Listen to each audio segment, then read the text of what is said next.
이 새벽에 우리에게 주신 하나님의 말씀은 시편 91편 1절에서 16절 말씀입니다. 구약성경 870조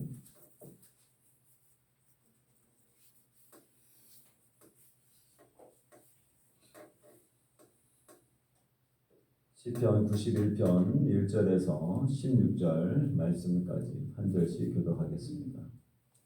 구약성경 870조 시편 91편 1절에서 16절 말씀입니다. 지존자의 은밀한 곳에 거주하며 전능자의 그늘 아래에 사는 자여, 나는 여호와를 향하여 말하기를 그는 나의 피난처요 나의 요새요 내가 의뢰하는 하나님이라 하리니. 이는 그가 너를 새 사냥꾼의 올무에서와 심한 전염병에서 건지실 것이미로다. 그가 너를 그의 깃으로 덮으시리니 내가 그의 날개 아래 피하리로다.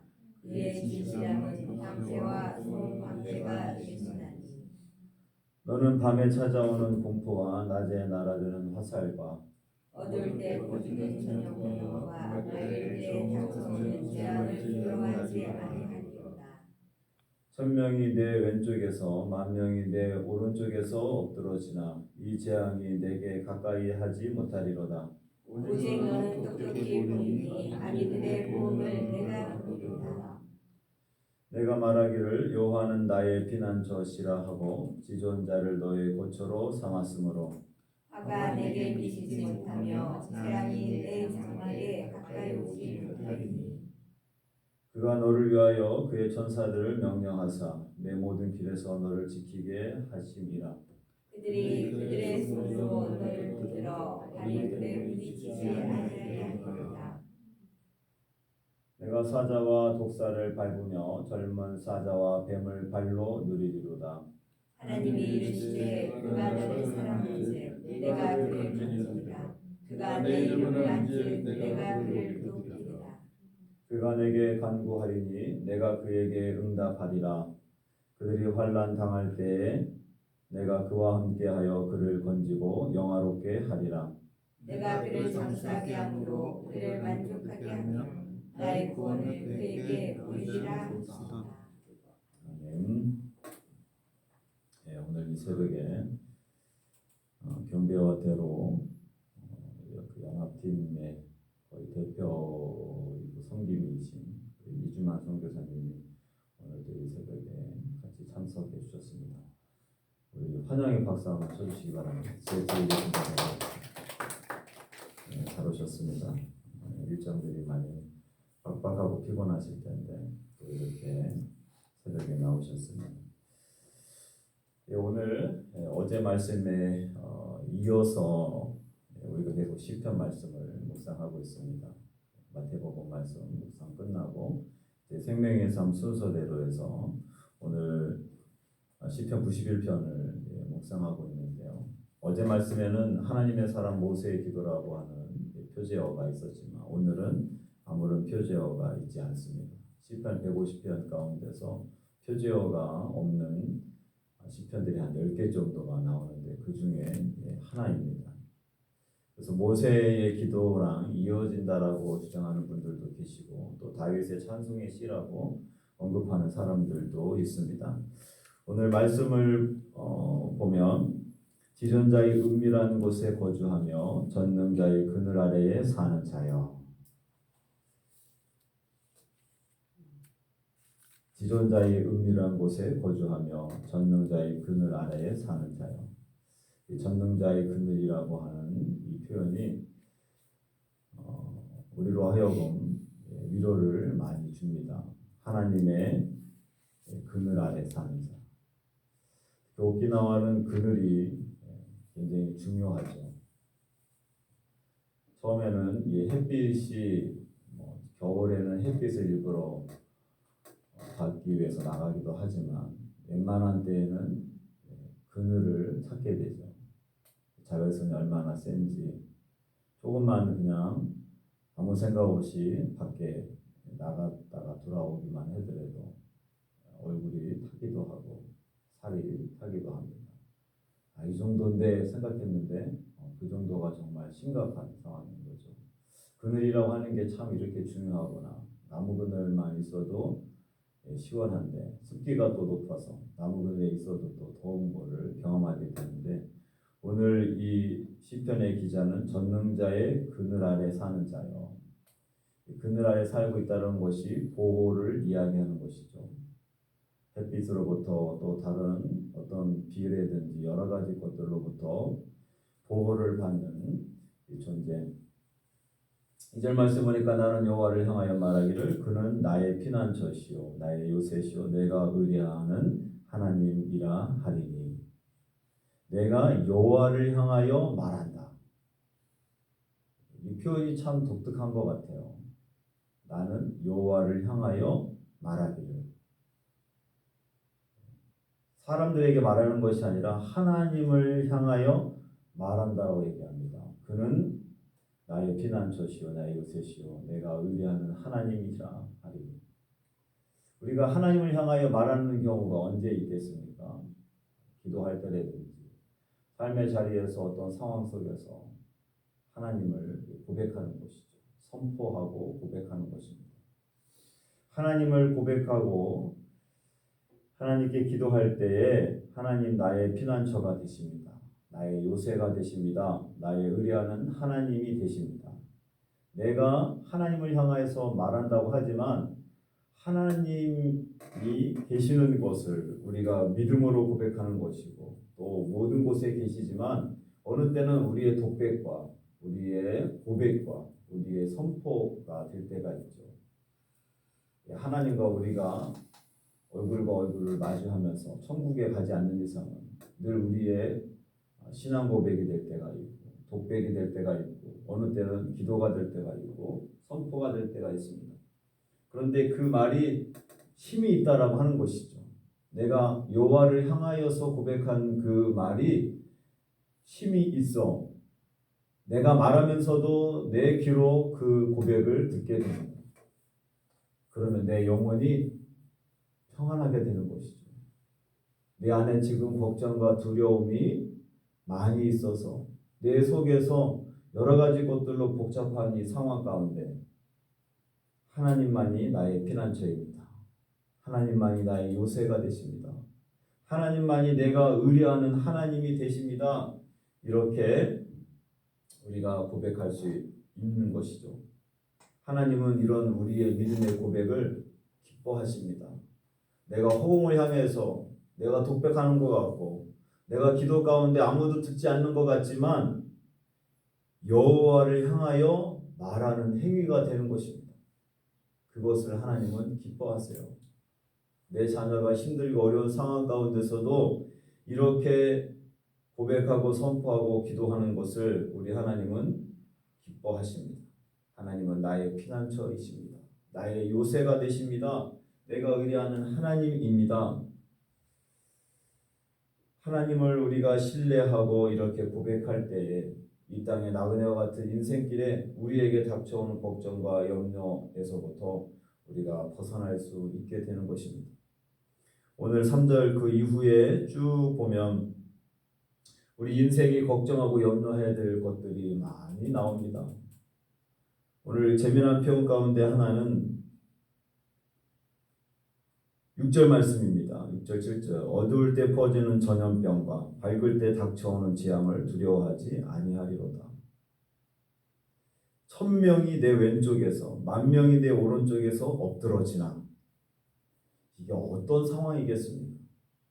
전염병이건 예측할 수 없는 수없이 많은 사람들이 고난을 당하는 이 상황, 그것이 전쟁인지 전염병인지 모르겠지만 내 왼쪽에서 1000명이 쓰러지고 내 오른쪽에서 10,000명이 엎드러지는 이런 상황, 누가 보더라도 걱정과 염려가 온 땅에 가득한 이런 상황 가운데서도 하나님은 나의 피난처이십니다. 나의 요새가 되십니다. 내가 의뢰하는 하나님이 되십니다. 이렇게 고백하는 것이죠.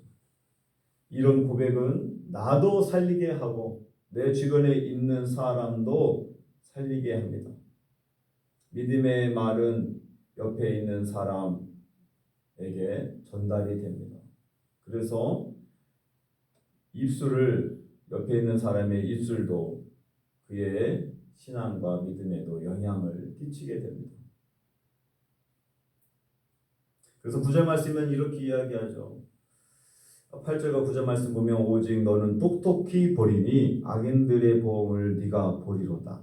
네가 말하기를 여호와는 나의 피난처시라 하고 지존자를 너의 고초로 삼았으므로 화가 내게 미치지 못하며 재앙이 내 장막에 가까이 오지 못하리니 그가 너를 위하여 그의 천사들을 명령하사 내 모든 길에서 너를 지키게 하심이라.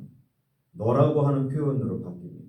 내가 여호와께 말한다라고 이야기하고 그 다음에 9절 말씀, 8절 말씀부터는 너는 이라고 하면서 표현합니다.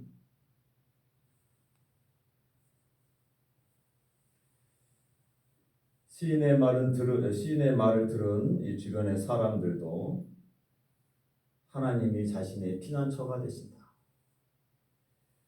그렇게 고백합니다. 지존자를 너의 거처로 삼는 사람, 화가 미치지 않는다라고 하는 것입니다. 우리 일상 속에서 우리가 고백한 어떤 표현들이 어떤 때는 누군가에게 두려움과 걱정을 더 증폭시키기도 하지만 나의 고백과 표현이 여호와를 향해서 말했던 나의 표현들이 그 고백과 선포가 주변의 사람들의 입술을 변화시키고 그들의 마음에 걱정과 염려를 사라지게 한다라고 하는 것입니다. 오늘도 우리의 입술이 그렇게 주변 사람들에게도 영향을 미치는 복된 입술이 되시기를 바라겠습니다. 오늘 전능자의 그늘이라고 하는 이 표현을 통해서 한국에 유명한 책이 있습니다. 짐 엘리엇 선교사의 일생을 그의 아내 엘리자베스 엘리엇이 기록한 책이죠. 전능자의 그늘. 자신의 남편은 친구 4명과 함께 에콰도르에 있는 그 원주민에게 복음을 전하러 갔다가 그들에게 공격을 당하고 순교를 하게 됩니다. 젊은 나이에 순교를 당하게 되죠. 그래서 그 부인이었던 엘리자베스 엘리엇이 남편을 대신해서 다시 또 그 부족을에게 복음을 전하러 갔고 남편의 발자취를 찾아서 책으로 기록한 것입니다. 자신의 남편 젊은 나이에 하나님의 부름을 받고 어떻게 보면 안타까운 상황일 수 있겠지만 그가 하나님과 긴밀한 동행을 하면서 전능자의 그늘 속에서 그가 살기를 힘썼고 오히려 그의 모습, 그의 행위가 결국에는 아내였던 엘리자베스 엘리엇까지도 선교적인 삶을 살게 합니다. 전능자의 그늘이 가장 복되고 그 그늘 속에 있는 자들은 평안하며 또 하나님과 동행하게 되는 것이죠. 오늘 14절 말씀부터 16절 말씀은 하나님이 이르시되라고 이제 또 화자가 바뀌게 됩니다. 하나님이 이르시되 그가 너를 사랑한즉 내가 그를 건지리라. 그가 내 이름을 안즉 내가 그를 높이리라. 그가 내게 간구하리니 내가 그에게 응답하리라. 그들이 환난 당할 때 내가 그와 함께하고 그를 건지고 영화롭게 하리라. 내가 그를 장수하게 함으로 그를 만족하게 하며 나의 구원을 그에게 보이리라 하시도다. 하나님을 자신의 피난처 요새요 의뢰하는 하나님이라고 고백하는 사람들에게 하나님께서 그렇게 하시겠다라고 하나님이 이르시되 이렇게 표현하시는 너무나도 귀한 말씀입니다. 이 말씀도 오늘 여러분들이 묵상하고 하나님께 더 깊이 나아가는 복된 한 날이 되시기를 주님의 이름으로 축원합니다. 기도하겠습니다. 살아역사하신 아버지 하나님 감사합니다. 가장 안전한 피난처 그것은 전능자의 그늘 아래임을 고백합니다. 여호와를 향하여서 오늘 시편 기자는 고백하며 선포합니다. 하나님이 나의 피난처가 되시며 나의 요새가 되시며 내가 의뢰하는 하나님이라고 고백하게 됩니다. 우리의 말에 힘이 있음을 다시 한번 확신합니다. 우리를 두렵게 하는 이 세상에 많은 것들이 있습니다. 그것들을 그 속에서 우리가 살아가고 그것들과 부딪히게 될 때에 걱정과 염려를 내려놓게 하여 주시고 1000명이 넘어지고 10,000명이 내 오른쪽에서 쓰러지는 이런 세대 가운데서도 그런 불안한 세상이지만 재앙이 하나님의 사람을 결코 넘어뜨릴 수 없다라고 고백한 시편 기자와 같이 그런 고백을 통하여서 내 주변의 사람들의 또 영향을 받게 하여 주시고 그들의 입술에 변화가 일어나도록 도와주시옵소서. 또한 이렇게 하나님을 자신의 피난처 요새 의뢰하는 하나님이라고 고백할 때 우리 하나님께서 기뻐하시고 하나님이 직접 말씀해 주시며 하나님께서 도와주시고 응답해 주시고 구원해 주시겠다고 약속하신 말씀들을 다시 한번 가슴에 새깁니다. 오늘도 두려움과 염려가 많은 이 세상 가운데서도 오늘 시편 기자와 같이 이 고백으로 하루를 시작하게 해주시고 삶의 자리에서 힘들고 어렵고 걱정과 염려가 가득 찰 때마다 이것을 선포하며 고백할 수 있는 하나님의 백성들 되게 하여 주시옵소서. 오늘 이 하루를 온전히 주님께 맡기오며 모든 말씀 예수님의 이름으로 기도합니다. 아멘. 하늘에 계신 우리 아버지, 아버지의 이름을 거룩하게 하시며 아버지의 나라가 오게 하시며 아버지의 뜻이 하늘에서와 같이 땅에서도 이루어지게 하소서. 오늘 우리에게 일용할 양식을 주시고 우리가 우리에게 잘못한 사람을 용서하여 준 것 같이 우리 죄를 용서하여 주시고 우리를 시험에 빠지지 않게 하시고 악에서 구하소서. 나라와 권능과 영광이 영원히 아버지의 것입니다. 아멘.